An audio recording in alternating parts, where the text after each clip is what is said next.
Welcome into the Fantasy Football Diagnostics Podcast, where we provide you with your weekly diagnosis of everything fantasy football. Whether it's season-long leagues, dynasty, DFS, or sometimes even IDP, we got you covered all year long.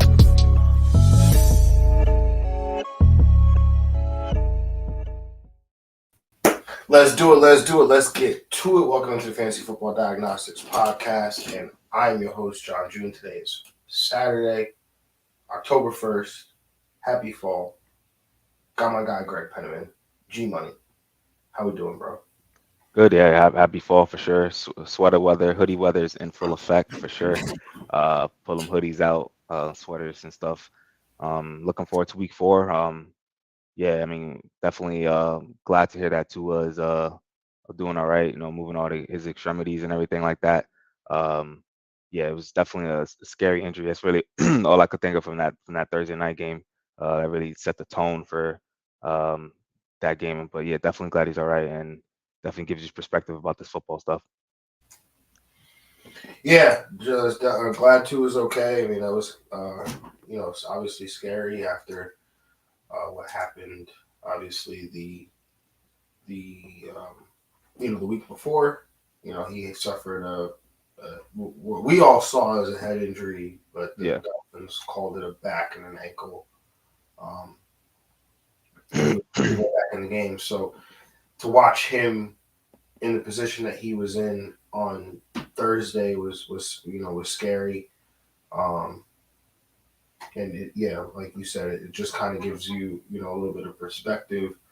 A lot of times, as I know we've all been guilty of it at one point or another, right? Like, when a running back goes down, like we're like, oh, the backup, right? Like, but we forget that running back that got injured is like a person and that they have a livelihood and that this impacts them, right? Like, so just realizing that these are human beings, that they do have feelings, and like put yourself in their position and kind of like understand, like, how would you feel if something like that were to happen to you, where your livelihood was taken from you, and or there was some kind of injury that you suffered that impacted your ability to do your job at a high level. So just think about that.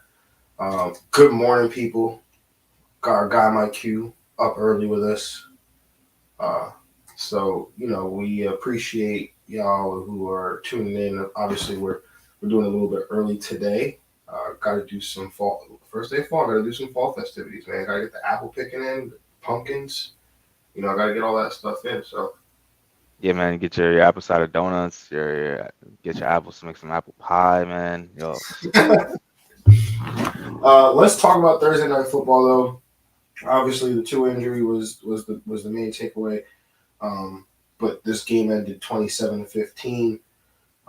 So that means Cincinnati covered. We did not get the over. It was just 42 points in this game. Obviously, Greg, we know Cincinnati, they if you had Joe Burrow, T. Higgins, Joe Mixon, even Hayden Hurst, you felt pretty good. Jamar Chase had, I wouldn't, it was okay.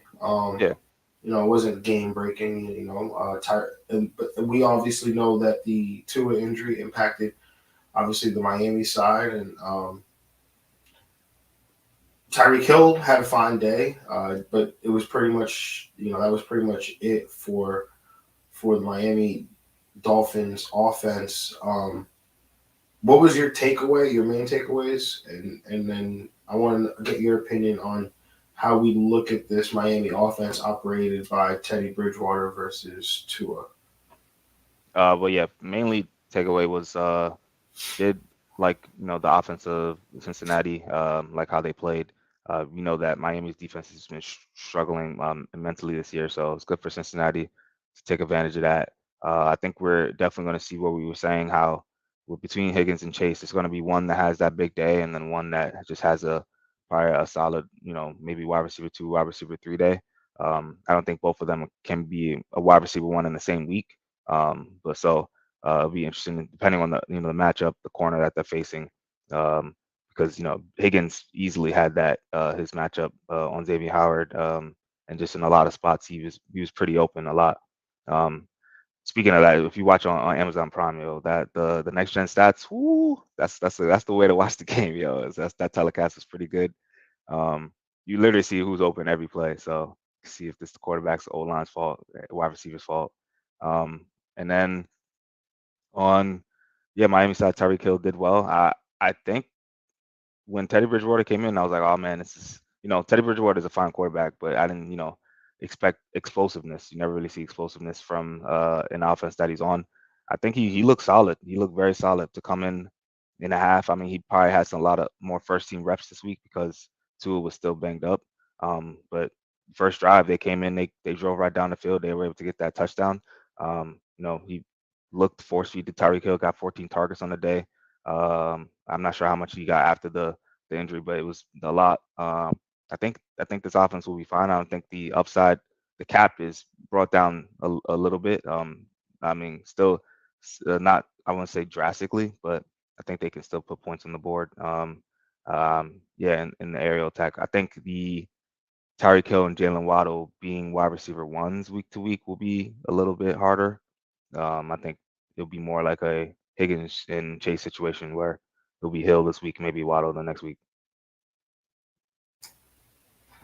Yeah, I think to that point though on Higgins and Chase, I feel like they can finish wide receiver ones. We just need the game environment to be able to maybe on the season, yeah. Yeah, no, on the season it definitely will, but it could happen. It could happen in a game if we get like if they get in a shootout against Baltimore, right? Like I could see that. I could totally see that happening, especially because Chase gets targeted so much around the red zone. So, but I do agree with you on the Miami side. Q's asking, are the Dolphins pretenders or contenders? Pretenders or contenders without Tua? I think they get a playoff spot. I think they can still complete for a playoff spot as well. Teddy Bridgewater, he's solid. He doesn't move the needle, too much. But I think Mike McDaniel really, through 4 weeks, he's been, really good as an offensive play caller. His ability to get Waddle and Hill in space and really have those are two guys that are like amongst the league leaders in yards after catch, right? And Mike McDaniel has done this repeatedly, spending time, with San Francisco where they, tops in the league in yards after catch. So these are two players that are good at this. And there's a play caller that's good at getting them into these opportunities to create these yards after catch opportunities. And so I think with Teddy Bridgewater, it's still going to be fine. I do agree that maybe the upside is capped a little bit where you're not going to see, Waddle and Hills, put up these, simultaneous 30-point games. But again, I feel like we can't expect that every week because, that was, again, in a situation where they're trying to come back, down like 24 points or whatever it was. So, enough about Thursday night football. Oh yeah, sell Chase Evans by the way too. Mm-hmm. Definitely sell that man. Yeah, I was saying, man, I don't want anything to do with this backfield. Like last week was the week to do it after he had the 2 touchdowns. I mean, he got a touchdown this week, so maybe someone will still see that box. Yeah, but it's only 10 points, Yeah. That's why you need to sell him. Yeah. 10 points is not going to do you much. Let's talk about some injuries. There have been some inactives or some people listed as out that we had previously talked about on Wednesday's show when we broke down all the 1 p.m. games and the London game, which is at 9:30. So, just going through a few of the guys here and maybe if, how you might be pivoting or maybe some other options that you might be looking to. But, at the wide receiver position, Michael Thomas, he's been listed as out with a foot injury as well as Amon-Ra St. Brown for the Detroit Lions being out with an ankle. I feel like at the wide receiver position, there's a very easy pivot because for some reason he's not rostered in a lot of leagues. He's only rostered in like 10, 11% of Yahoo leagues. And that's Richie James. Yeah. Like if I'm in a PPR league, I'm not even thinking about it. It's just Yeah. put him in there. But if I'm in a half, like maybe I might consider somebody with a little bit more upside. But Richie James is the first thing that comes to mind because I know he's available. Yeah, and there's no giant receiver literally playing. He's like the only one that Brian Daboll likes and that he's playing as well. So that's easy option. I was trying yesterday with Hunter Renfrow. I was waiting for him to go out so I could slide him to IR. Someone snagged Richie James before me. So, but yeah, it's that's definitely an option for sure. Yeah. Do you have Matt any Collins other? as well. Matt Collins. Yep, that's another name. No Hunter Renfrow. So Hunter Renfrow's out. So. And he's been the wide receiver one production wise so far for the Raiders. It's crazy. And then at the running back position, we get a couple guys. News about a few guys actually. Dalvin Cook is in for the Minnesota Vikings, so you got to put him in your lineup there.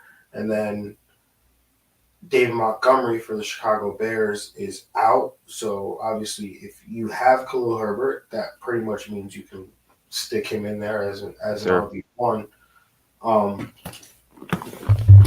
Just realizing that my mic is all the way down here. So yeah, he's an RB1. Khalil Herbert is, and then DeAndre Swift is out. So you pretty much slide Jamal Williams there as an RB1. Are there any other pivots you might be looking to, Greg, at the running back position? Yeah, it's definitely harder other than like the direct backup. It's hard to pivot to a solid matchup. I mean, those guys, Jamal Williams. But as far as who's on waivers right now, it's rough right now for running backs. Just the running backs who are starting running backs that it's been a rough year for them. So can't expect huge days from those waivers. Yeah, I'm in an interesting predicament in the league of extraordinary people, Greg, as you know. Mm-hmm. I was not able to leave our draft with more than two running backs, DeAndre Swift and Michael Carter. It has not been a problem as I am 3-0 and in first place, but DeAndre Swift is out. I ended up accumulating more running backs throughout the obviously these past couple weeks or a few weeks on free agency. But I'm just looking at starting Jerick McKinnon, who I currently have in the lineup. Or It's not bad. Yeah, it's not terrible. It could be worse. I could get 0 points. Yep. Yeah. Or I'm looking at potentially because Christian McCaffrey. There's some news about him. He was DNP on Wednesday and Thursday with the thigh. Practiced limited on Friday. It seems like he's gonna play, but there was thought that Matt Rule might be concerned, so I did pick up Chuba Hubbard and Dante Foreman. I've actually dropped my kicker, and depending on the news that happens, if McCaffrey's in, then I'll drop these guys, pick up a kicker, probably start McKinnon. I also have picked up Craig Reynolds, so it's deep right now. Yeah, JD McKissick is probably the one name I'm looking at. JD McKissick, if you're safe, PPR floor, he's going to get at least five receptions. I think that's something you want. Yeah, and I also think that his name just escaped. Oh, Rex Burkhead. He has some. He probably got dropped. I know I had him in a league and then I dropped him. But they play the Chargers. There's a possibility that Houston might be down. So if you're desperate, he could be a PPR option for you. Yeah. Any other injuries that we have to talk about? Oh, Jameis Winston out with the foot. No Keenan Allen. The back. He's most likely out with the back. He's doubtful. Andy Dalton's going to start. I think that's already been announced. Yeah, no Keenan Allen as well, or Yeah, FT. no Keenan Allen. How do you see Andy Dalton maybe impacting this offense? Is there anybody you are willing to play, not willing to play, maybe has more upside with Andy Dalton in the lineup? It's kind of the same format. Maybe Kamara gets a little more targets, but I was looking at Chris Olave before the game, especially with Michael Thomas a little banged up. Chris Olave I think is going to continue to be that top guy. Yeah, I continue to like Olave as well. For me, I think Kamara probably ends up with some more upside. His running back rush share was the team rush share last week for him was pretty good. It was, over around 58%. And so Andy Dalton maybe checks the ball down a little bit more. I mean, Hope with no so. Michael Thomas, like Alvin Kamara has to Has to, absorb. He has to absorb something, has right? to, Like, man. so, yeah, I think you can confidently start Alvin Kamara this week. Yeah, man. He's one of the best players in football. Like every week, he argues, man, he's one of the best players on the field of either matchup. So he's got to get right. Yeah, no, I think this is a nice get right spot for Alvin Kamara. I like it. All right. So that's enough talking about games that we talked about already. But we are just updating the people. Oh, Adam Weber. Good morning, guys. Good morning, Adam. Good morning. Good morning. Let's jump into some football, man. We've got let me get my sheet up. Oh man, the Oklahoma Bowl. You're saying? Oh yeah, the Oklahoma Bowl. This game is going to be super interesting. Because we have Kyler Murray and Baker Mayfield, former Oklahoma quarterbacks. And I mean, we're going to get into the game, obviously, but I don't know how you feel about this game, Greg. Anyway, let's talk about it. The 1-2 Arizona Cardinals traveling to Carolina to take on the 1-2 Carolina Panthers. This game has a 43.5 point total where the Carolina Panthers are 1.5 point home favorites. There's rain expected in this game. On the Arizona side in terms of injuries, James Conner, he was limited earlier in the week with a knee injury. J.J. Watt dealing with he's questionable with the calf. A.J. Green, believe has been listed as out for the game with a knee injury. Greg Dortch, I believe, was taken off the injury report with the back, is expected to play. Rondale Moore, who practiced in limited fashion all week, is questionable for the game. There was a report that he could make his season debut. He's still a stash for me, just because if you are looking at what Greg Dortch is doing, that's the Rondale Moore role, and Rondale Moore has juice. So I want him, stashed away because he can be a PPR machine in this offense. Zaven Collins, he's dealing with a shoulder injury.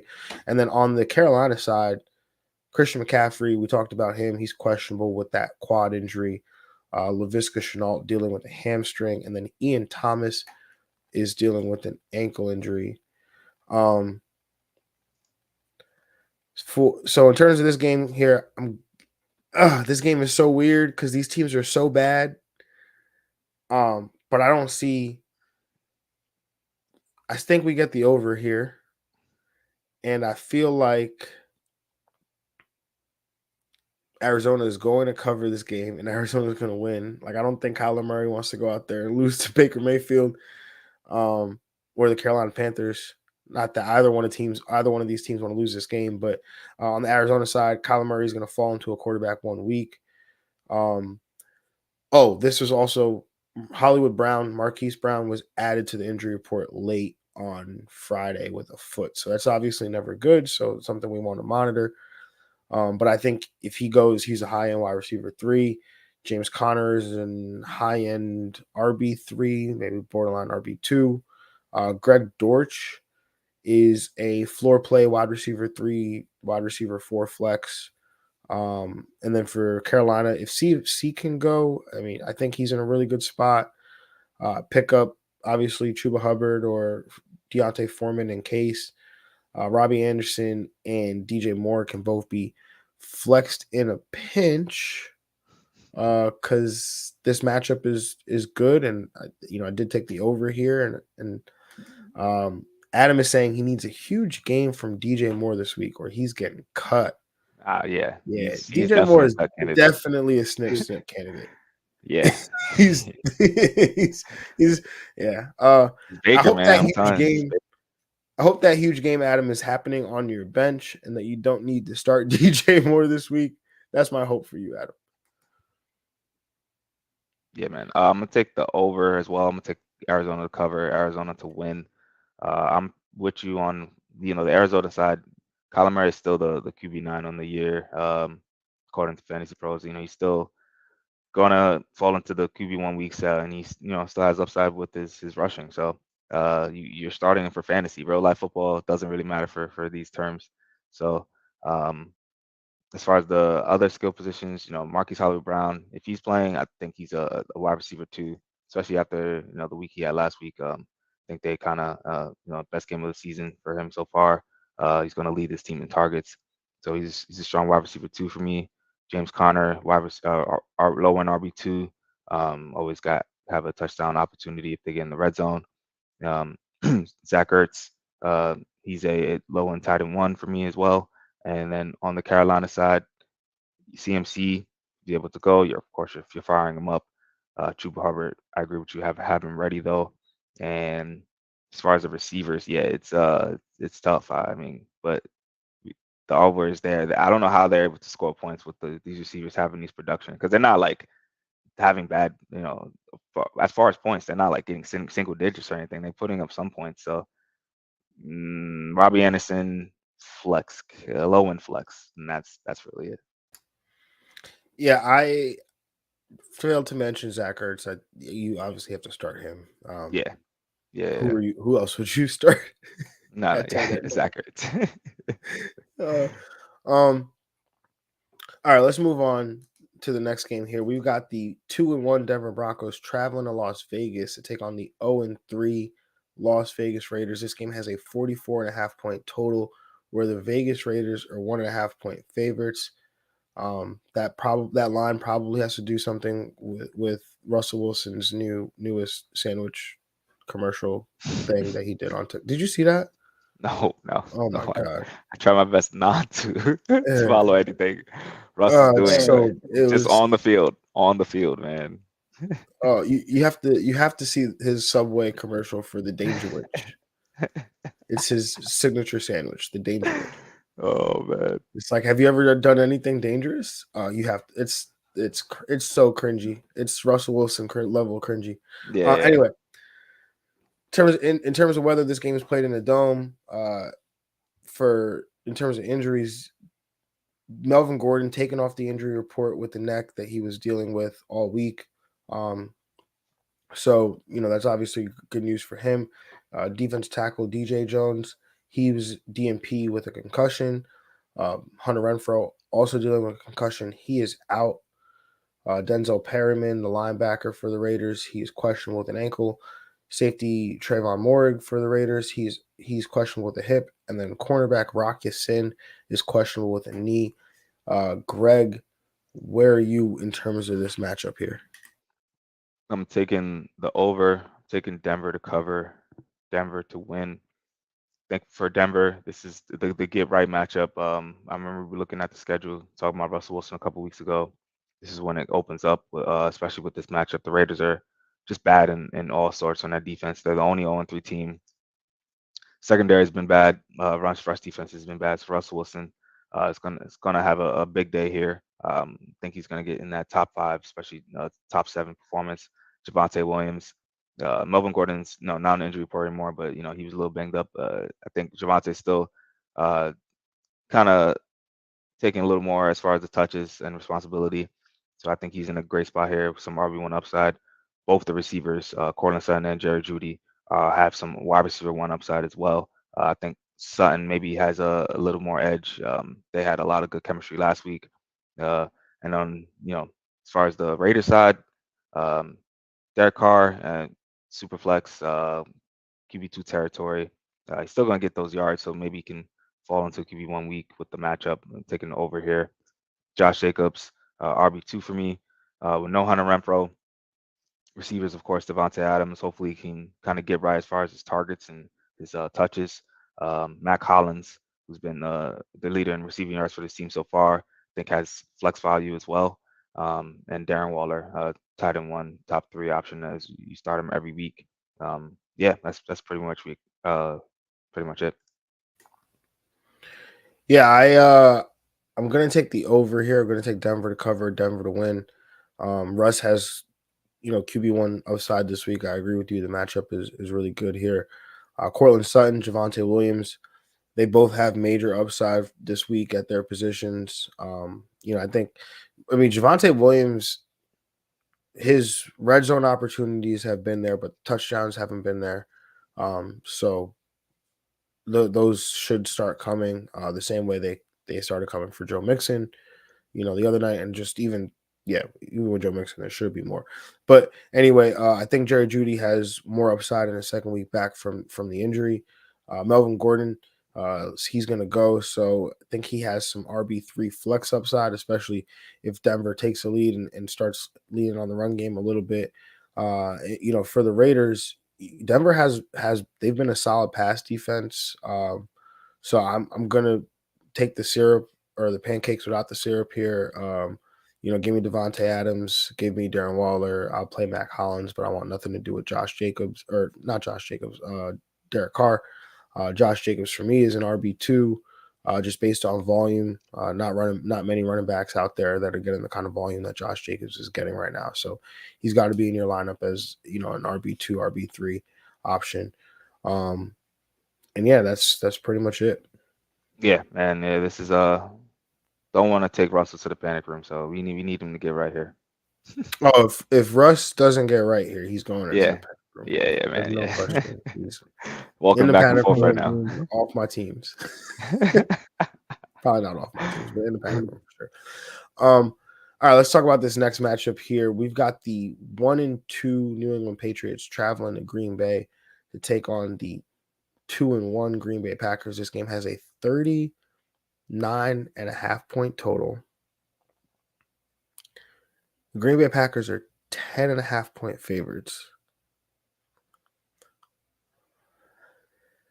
For those at home, that is an implied score of 15 for the New England Patriots, or 14.5. And yeah. Anyway, let's talk about the weather. Weather's okay, no concerns in terms of injuries. David Bakhtiari, he's questionable with a knee. Elton Jenkins, questionable with a knee. Jair Alexander was limited with a groin injury. Al Lazard still dealing with the ankle, but obviously he's been playing. And then Christian Watson, he's limited with a hamstring injury. And then on the New England side, one injury of note is Mac Jones, who is listed as out for this game here against Green Bay. Probably has a lot to do with that line that we're looking at here. In terms of this matchup, I'm going to take the over. I'm going to take Green Bay to cover, Green Bay to win. For Green Bay, I like the offensive pieces. Give me Jones as an RB1, A.J. Dillon as a potential RB2. Being up big should be good for the game script and allow A.J. Dillon a lot more opportunities as well. Romeo Doubs, I have him as a wide receiver 3. I think he's probably the most intriguing guy. Just last week in his first, real opportunity to go 8 for 8 for like 87 yards and a touchdown. I mean, he's the most explosive guy that Rodgers has to throw the football to. So, I give him the edge over Lazard, although I'm still willing to play Lazard as a wide receiver 3, wide receiver 4. Rodgers is a borderline QB1. Tunyon is a borderline tight end 1. And then for the New England side, everybody's saying is that Ramondre is going to be unleashed. So if that's the case, then I have him as the RB2, with Damien Harris being like an RB3. Yeah, I'm gonna take the over. I'm gonna take the Pats to cover somehow, but the Patriots to win. Um, The Packers to win. Definitely. Sorry, yeah, the Packers win. Yeah, for sure. Packers definitely to win the game. On the Packers side, Rodgers, he's been also with Russell Wilson as far as struggling this year. He's the QB 26 on the year, as far as total points. So he's got to get right here. I think he does. And get to QB 1 week. Um, they do lean on the running game though when it gets to that maybe second half and just to sustain drives in general. I think Aaron Jones and AJ Dillon are in great spots here. And the receivers Romeo Dobbs. I'm on the Romeo Dobbs train. Definitely the number one waiver pickup for receivers. I think this week. He should be rostered in a lot of leagues now. He's you got to fire him up with some wide receiver 2 upside. And Alan Lazard, wide receiver 3 flex category for me. Robert Tunyon, stream of the week. So I think he's uh, opportunity to get more targets in this game because this offense should be flowing. And then on the Patriots side, only looking at the running backs for sure, especially Brian Hoyer in there. It's not going to be a pretty. Ramondre Stevenson, Damian Harris. Ramondre has some more upside for me though, but it'll be tough for them just to move the ball in general. So I think they're both going to probably be RB2s. Yeah, it's gonna be a rough day for them. But like you said, with the game script, this the potential spread here. Ramondre might have some more pass catching opportunities. Yeah. So that'll be good. All right, let's talk about some Sunday night football. The 2-1 Kansas City Chiefs travel to Tampa Bay to take on the 2-1 Tampa Bay Buccaneers. This game has a 45.5 point total. Kansas City is 2.5 point favorites on the road. Yeah, again, just everybody that's been affected by Hurricane Ian, just hope that you're okay, and that everything obviously works out, and that nobody has lost anything, or that they can't overcome. So just want to put our hearts out for those that are affected by that. In terms of the weather here, surprisingly okay. In terms of this game, there was thoughts that they could move it out, but it's staying in Tampa Bay, so that's good news there. In terms of the injuries, kicker Harrison Butker for Kansas City, he's a game time decision. So have a kicker pivot ready. Greg, do you have a kicker pivot for the people? I mean, I usually Ryan for Suckup. kickers. Ryan Suckup. He plays. I'm pretty sure he's a Tampa Bay kicker. Oh yeah, so And it's a revenge game for him. It's true. He's drafted by the Kansas City Chiefs, so. Usually, I always take kickers of offenses that can get close but can't get close enough. So I mean, the Giants kicker, there he's usually the MVP. Jets kicker, stuff like that. Those type of kickers. Yeah, definitely those types of kickers. I mean, the Jets kicker worked out last week, but there's been weeks where they don't score, so it doesn't matter. So, anyway, in terms of the rest of the injuries, Akeem Hicks. Marquez Valdes-Scantling. He's questionable with an abdomen, but he was able to practice. Mecole Hardman dealing with a heel injury. On the Tampa Bay side, Akeem Hicks, he's been DNP with a foot. Russell Gage, Chris Godwin, Julio Jones were all limited. And then Godwin got a rest day on Thursday. I think Julio is a game time decision, if I'm not mistaken. Russell Gage will play. Chris Godwin is questionable. I don't think he's going to play, though. And then Donovan Smith, the left tackle, is questionable as well. Greg, where are you at with this matchup? Yeah, this is rough because the fact that this is the Sunday night game and you just name all those injuries, like it's going to be tough to make decisions for these rosters. But I'm gonna take the over. I'm gonna take Kansas City to cover and Kansas City to win. I just think Mahomes somehow gets it done for this team. Both offense struggled last week. Tampa Bay has just been struggling offensively all year. The injury is definitely a part of that for sure. On the Kansas City side, Mahomes is a low-end QB1. I think he's more in that QB 12, 13 category. Wouldn't be surprised if he doesn't get this QB1 week because Tampa Bay's defense is for real. I think he's still starting him. He's definitely a must start. 8 touchdowns in a year, only 1 pick. Almost has 900 yards for sure. So you're throwing Patty out there.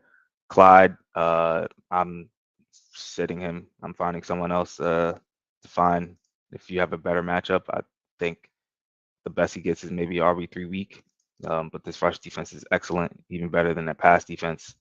Travis Kelce starting. Those are the only 2 must starts for Kansas City right now. I think Mahomes and Kelce. As far as the Tampa Bay side, I'm also avoiding. I'm playing Fournette, definitely a must start.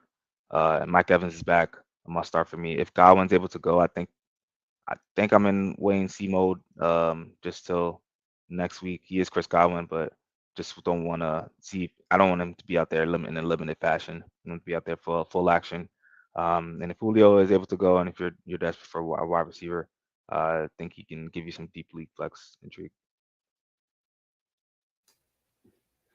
I'm going to take the under 45 and a half. I'm going to take Tampa Bay to cover. I'm going to take Tampa Bay to win. For Kansas City, Mahomes is a low-end QB1. I think ultimately I slotted him at 6 or 7 just because this matchup is so tough. That's mid-tier. You said what? That's mid-tier. Mid-tier. Yeah. It's like but it's like low end for him, Yeah, for sure. Now Travis Kelce, I got him down as a top 3 option. Clyde Edwards-Helaire, I agree with what you're saying, the matchup being tough, but I don't, in this running back economy, I don't know how many people could afford to sit him. So he's a borderline RB2, so I got him like in the RB3 territory. Yeah, it's rough. I'm not saying you do it, you put him in your lineup and you're I'll start both Dallas running backs over him. I'll start yeah. I said he's a borderline RB2. This is what I said, yeah, right? Yeah. He's like an RB3 looking outside, looking into an RB2 finish. That's what I think. So, but I'm not committed to any other part of that offense in this matchup. Like I'm not, right? So, Leonard Fournette on the Tampa Bay side, I think he's in a really good spot. I think Tom Brady is a borderline QB1. I think he has a nice bounce back week. Mike Evans is a wide receiver 1 option. And then Julio, Russell Gage, they're also, both intriguing. Kansas City's not been great against opposing wide receivers. So, I'm willing to play either one of those depending on if I think Russell Gage is going to he's going to have a role no matter what. Julio, if he does go, I'm sure, will be limited, could be limited or on a snap count, just based on his injury history and things of that nature. But that's it for me. Yeah. Just wish it was Bills Ravens. You said what? I'm just wishing it was Bills Ravens. Ravens. Yeah. Or this one could have been Bills Ravens, but instead we get the 2-1 LA Rams traveling to San Francisco to take on the 1-2 San Francisco 49ers, where this game is a 42.5 point total, and the San Francisco 49ers are 2.5 point favorites. Weather's okay in this matchup here.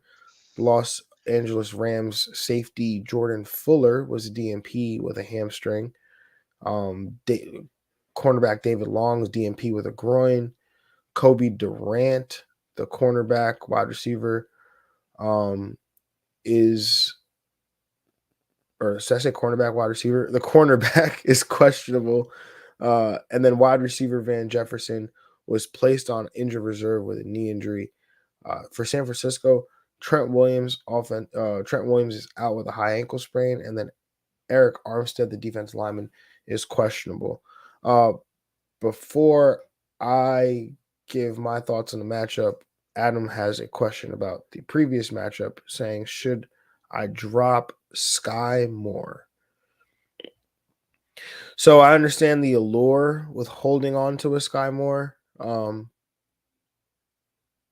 because he is obviously a rookie wide receiver, and we're seeing what all these rookies are doing, from like Drake London to Chris Olave to Garrett Wilson. So we are expecting Sky Moore to do something similar.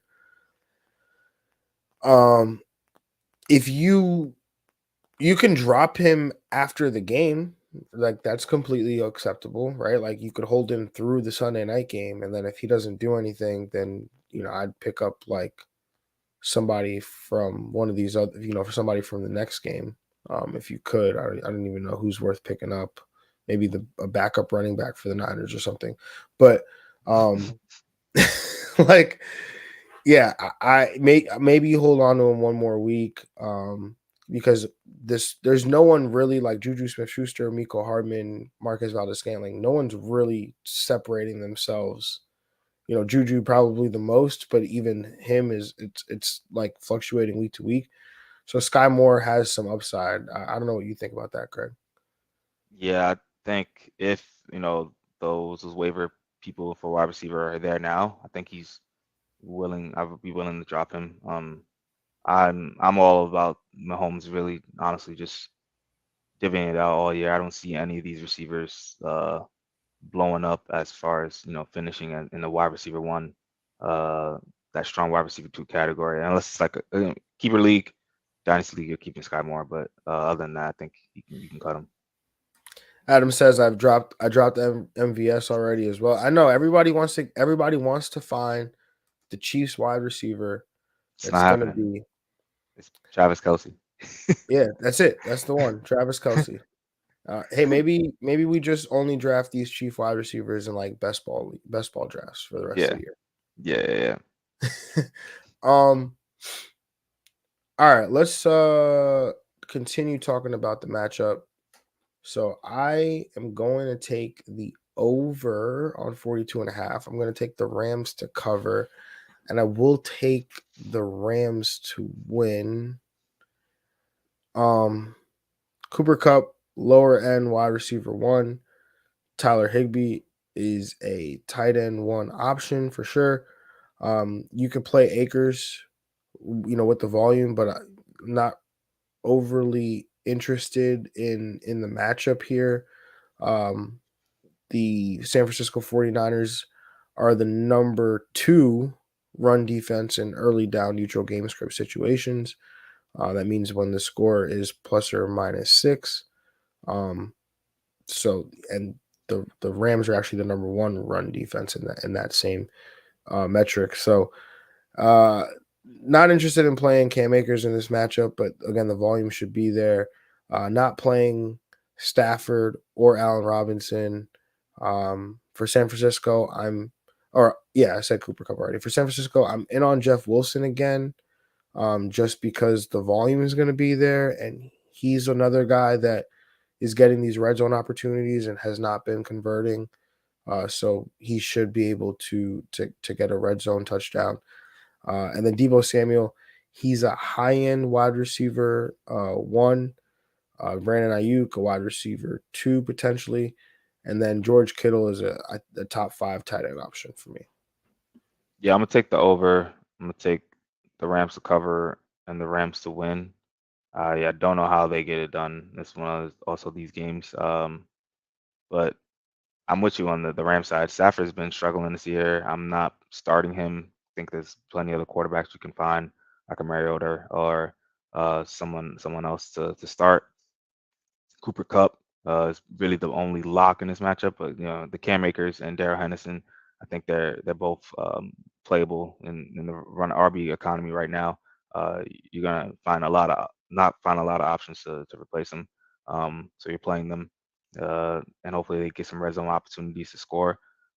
On the Tyler Higbee though, yeah, definitely a tight end one. He's been balling out this year. His match has been great this year, and he's been taking advantage of them. On the San Francisco side, Jeff Wilson Jr. I do like high in RB2, with some RB1 upside if he gets those touchdowns. And the receivers I really like as well. The Rams secondary has been pretty weak. Jalen Ramsey doesn't really shadow; he stays where he's at. So Brandon Ayuk and Deebo Samuel are due for a good day. And George Kittle, yeah, he's you're ranking just off talent. You're ranking him up there. You're playing him. You're not sitting him. Yeah, I agree with that. Adam is asking, will Jimmy G, I'm assuming that's Jimmy G, will Jimmy break 20 plus fantasy points in full PPR?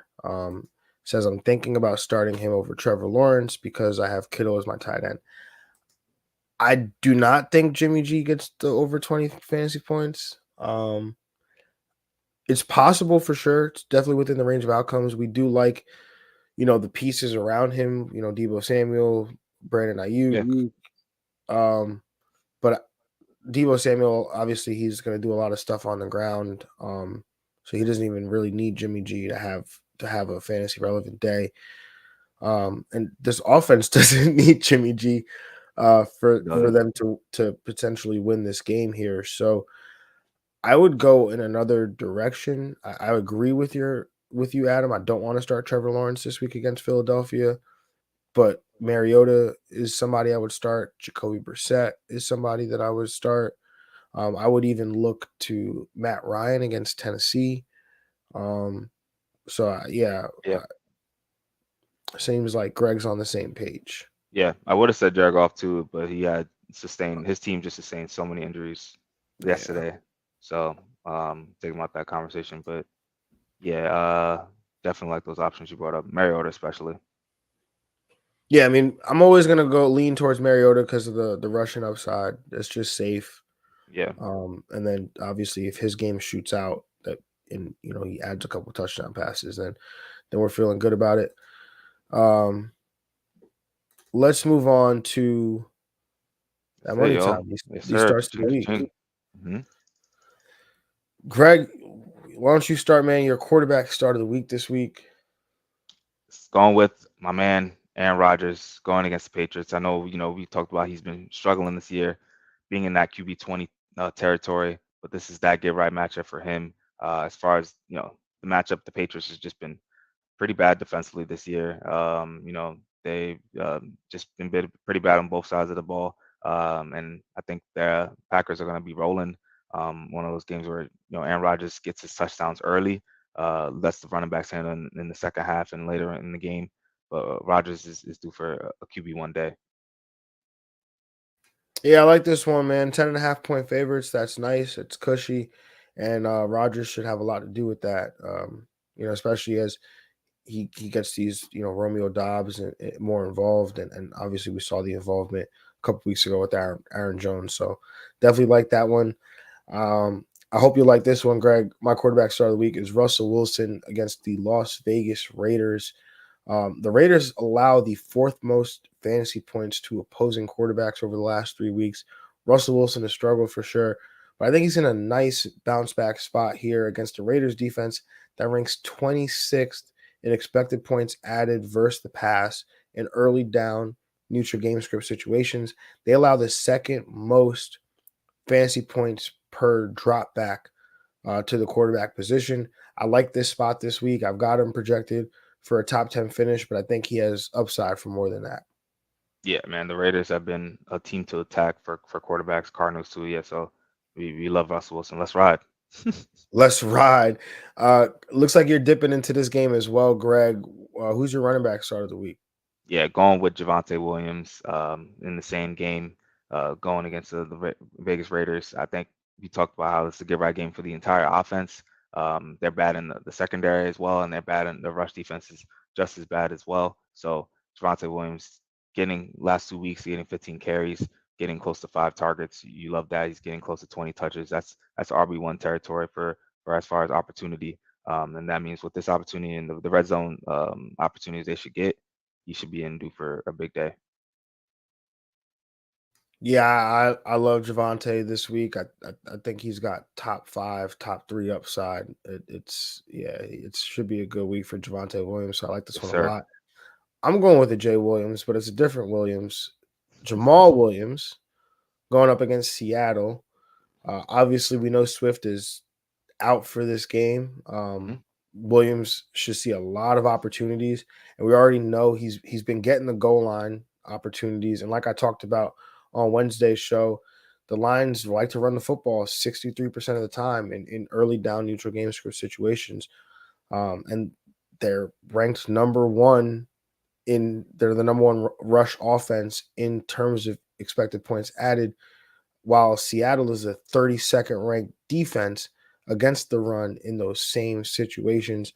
This is an opportunity for a cake matchup here for Jamal Williams and somebody who, probably you've seen him as a flex or somebody who's on your bench or maybe a trade chip for the DeAndre Swift manager. But this week, he's a top 10 running back and has to be in your lineup.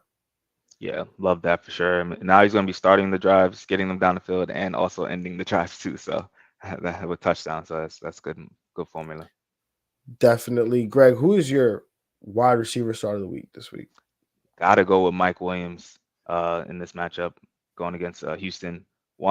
This follows the Mike Williams trend. I mean, week 1 pretty bad, week 2 excellent, week 3 pretty bad. So this is the follow the Mike Williams boom of us trend for a booming week. I'm feeling that close to 10 targets number, close to 100 yards as well. No Keenan Allen again. So the targets have to be funneled towards him. And in general, the matchup is pretty good going against Houston. This is a team the Chargers should be up. Herbert's a little more healthy, 2 weeks removed now from the fractured rib. So he should get going with Mike Williams for sure. Have a beast day. Yeah, I like this one as well.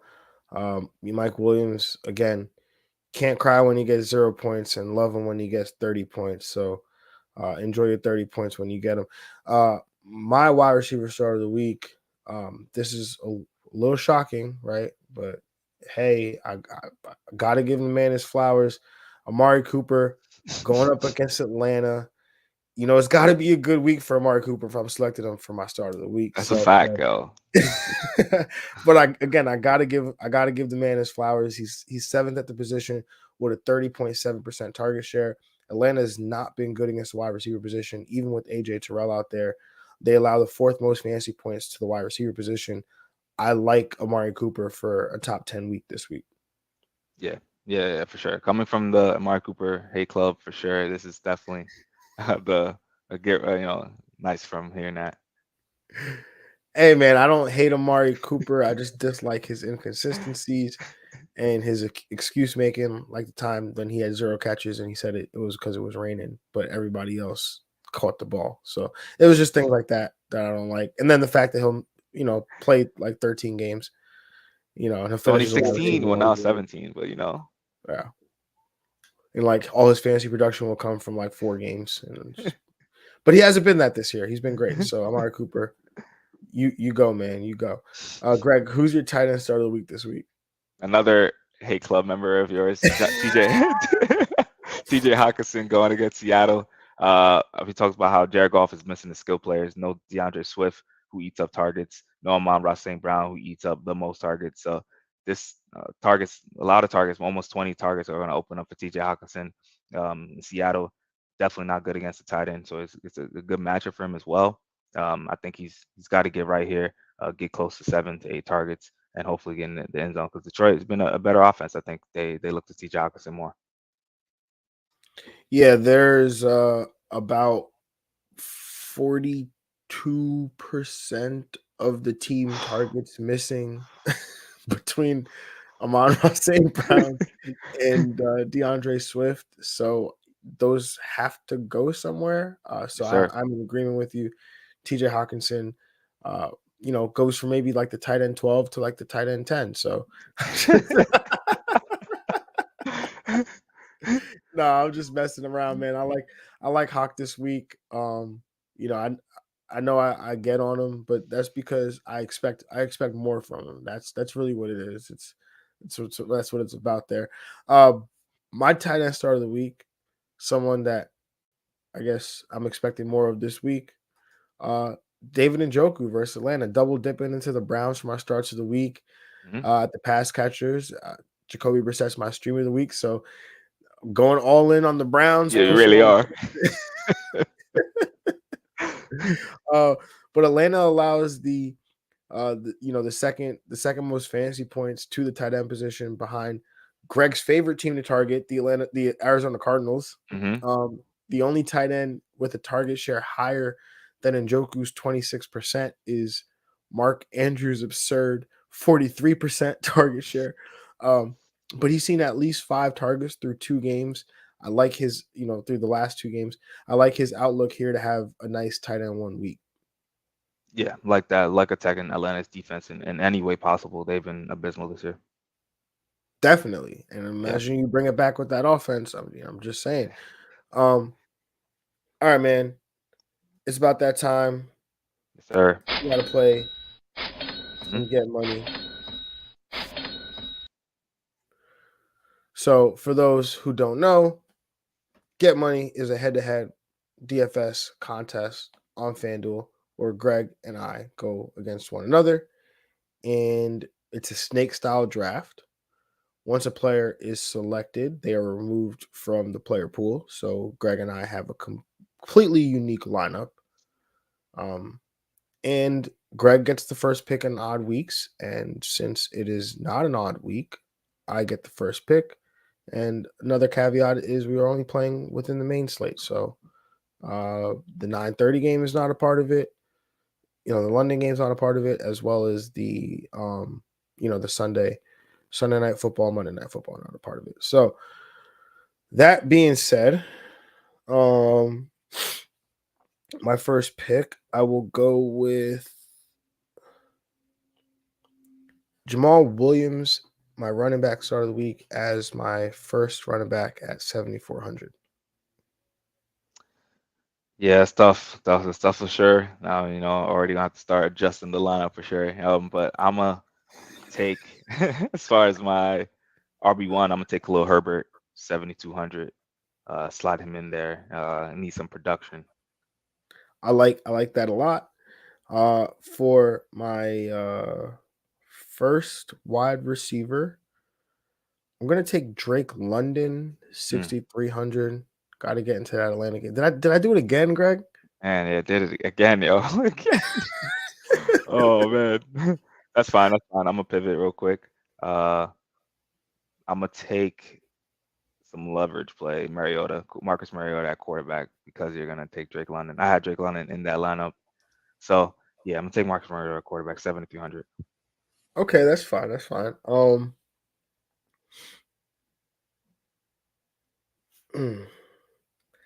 At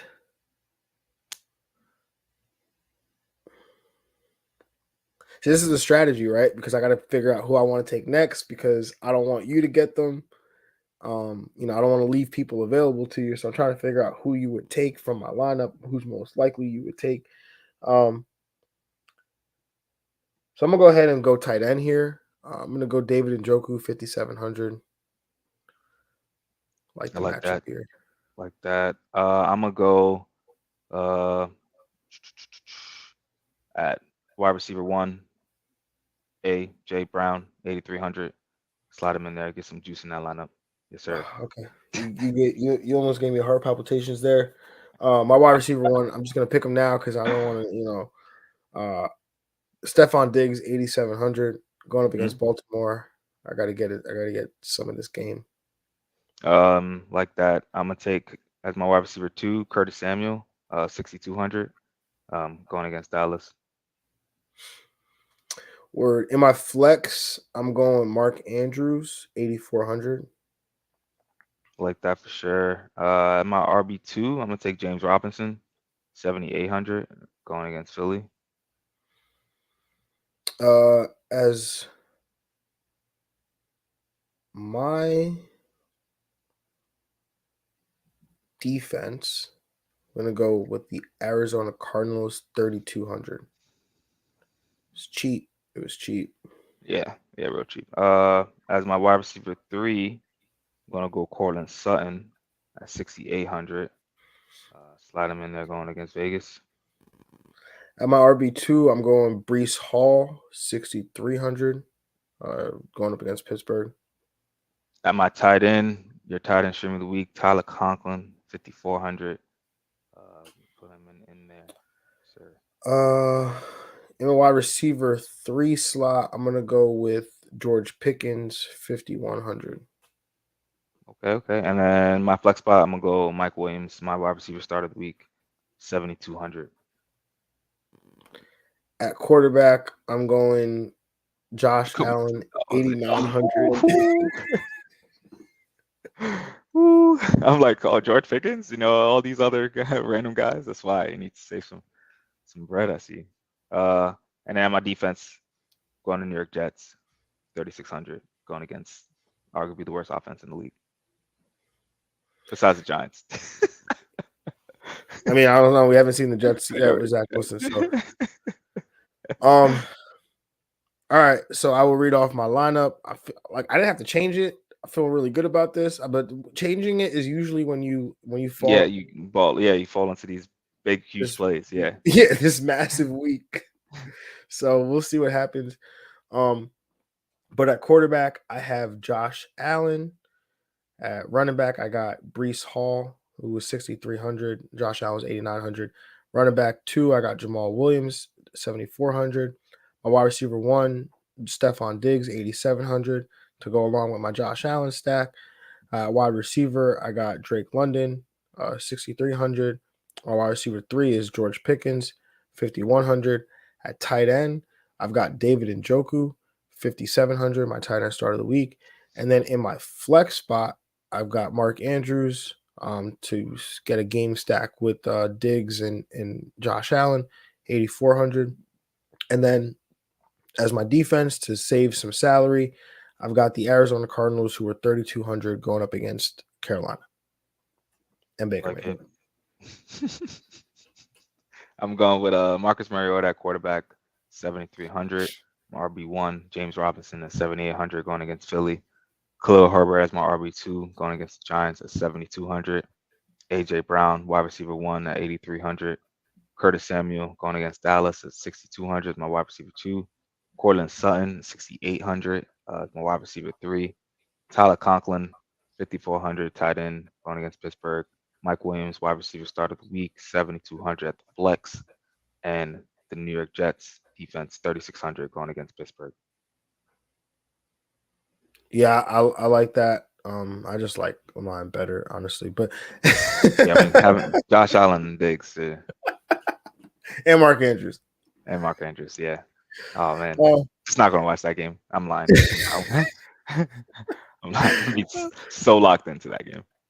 Oh, absolutely. All right, let's talk about. We got some questions here. The chat is pretty active today. Adam's asking. Boomer Esiason says that he thinks the Giants will trade Saquon to the Bills before the trade deadline. Thoughts on the Bills super team? Thoughts on the Bills super team? If the Bills pull that off, I will believe that the salary cap is not real. And as a Jets fan, I would hate it, but as a fantasy fan, like I would love it, right? Like Saquon Barkley in that offense, like that's like the missing piece for that offense is a true 3-down back who doesn't have to leave the field and can stay on with Josh Allen and catch the football. Yeah, catching football. I still don't think, as far as, football talk, that would definitely make him a super team. He's not getting touchdowns, though. Josh Allen's still getting these touchdowns in the red zone. I don't care who is the running back. Josh Allen is the main goal line running back, though. Saquon would have to get his touchdowns from like 50 out. Yeah, he would. He would have to get big runs. But imagine how much space Saquon would have in that offense. Yeah. Like how much space he would have to operate because the Bills already line up with like 4 wide. It's 2 minute drives, yo. It's gonna be just Saquon. And then it's just you run that zone read with Saquon and then hold the back. You can't leave Josh Allen like open. So yeah, it would be stupid. Yeah. I would, as a Jet fan, I would hate it. As a football fan, it would be fantastic. Salary caps are carried over though. That's maybe the Bills have some more money, from last year. Maybe they're printing it, I guess. I don't know. Lucius says, morning. Can you guys talk some sense into me? I have hope for Zeke when I don't think I should. Have someone talking to me about Josh Jacobs for him. Should I get off this Zeke train? I don't know. Greg, you are a Zeke manager in our League of Extraordinary People. You could speak to this better than I could.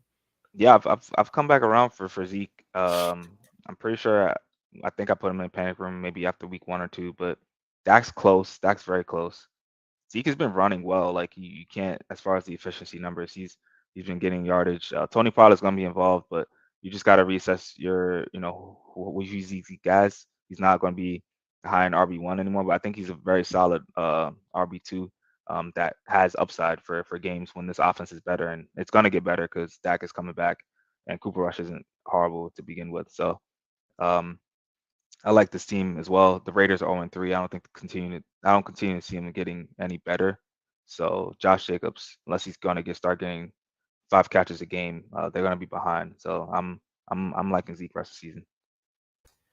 Yeah, I'm with that as well. That was my initial thought. I would rather be attached to Zeke and then in this Dallas offense than, Josh Jacobs and the Raiders offense and team. I mean, with Josh Jacobs, there's the guaranteed volume. Zeke, you have to share that work a little bit with Tony Pollard, and then obviously the pass volume could go up in any week with Kellen Moore or calling plays there. So yeah, I'm gonna hold on to Zeke. I want to be attached to the better offense and teams that are going to be in positive game script, and I think that's where Zeke. I mean, that's where both of these running backs are going to be at their best, right? Yeah. When they have positive game script and they can run the football and they're getting goal line opportunities. And so the question here is which player is going to see that situation more often, and that's Zeke Elliott. So unless you're getting like Josh Jacobs and then you're getting like an upgrade at wide receiver, like if you're getting like Josh Jacobs and Christian Kirk, like that would be something that I would consider. But I wouldn't just do it a one for one of Zeke for Josh Jacobs. I'd have to get something to make it even on the upgrade side. Yeah. And then the last one we're going to take this morning, that boy Caden 5 is asking Cortland Sutton or Deontay Johnson. Even if it is, I don't think it matters. But I like top 5 wide receiver upside on the week here. Your thoughts on that here, Greg? Yeah, Cortland Sutton was definitely in wide receiver start territory for me. I think he's gonna get right. Deontay Johnson, I think is a great floor play every week. But I think the upside here is Cortland Sutton this week. Yeah, I mean, is there any reason why we can't get both of them in your lineup? Yeah, word. Because that would be the ideal thing here. For sure. But yeah, in a PPR league, Deontay Johnson has that safe floor. I just think Cortland Sutton has some upside this week against the Raiders. Yeah. All right. I know I said that was the last one, but this will really be the last one. 4-Eyed Geek Life is saying morning Gerald Everett or Tyler Conklin. I'm going Tyler Conklin here. Pittsburgh has not been great against tight ends. Conklin is currently the tight end 3 in fantasy points per game in PPR leagues. So I would do that. Yeah, I mean, both these options have been pretty good on the year. They're both tight end 6 and tight end 7. If there was a way you could trade one, get some something back. But I'm gonna go for this week. I think I'm gonna go Conklin as well. Yeah. All right, let's start closing this out. Greg, what do you most? Oh, you're Bills Ravens. First answer. Bills Ravens. Second answer. Bills Ravens. Third answer. Like hopefully they can put Tony Romo and Jim Nantz in that game. Yeah, I need some good action from 2 of the best quarterbacks in the league. Give Lamar some respect. Yeah, I'm with you on that. Bills Ravens going to be the matchup of the week in my opinion, and most everybody's opinion. That game, I'm hoping it hits the over. I think it hits the over. Should hit the over. So let's. Once Scott Hansen says that witching hour is about to happen, it's about to take off. Yeah. Yeah, I'm also excited. Low key, high key, excited for Zach Wilson to make his season debut. See what this Jets offense can look like. Can we maintain this explosiveness? And yeah, that'll be nice for Jet fans, but also be good for fantasy. Yeah, hopefully, he has his bigger storyline be on the field, not off the field. That's a common theme amongst Jets. Facts. All right, y'all. Good luck this weekend. Good luck on all your matchups. Don't tilt too hard. Don't stare at the phone. Just enjoy the football games. Spend time with family. And we'll talk to y'all on Monday when we recap week 4. We're going to be recording a little bit later on Monday. Probably like 6:30, something like that. But we'll obviously schedule out. Y'all will see it. And have a good weekend, guys, everyone, gals. And we'll talk to y'all on Monday. Peace. We out.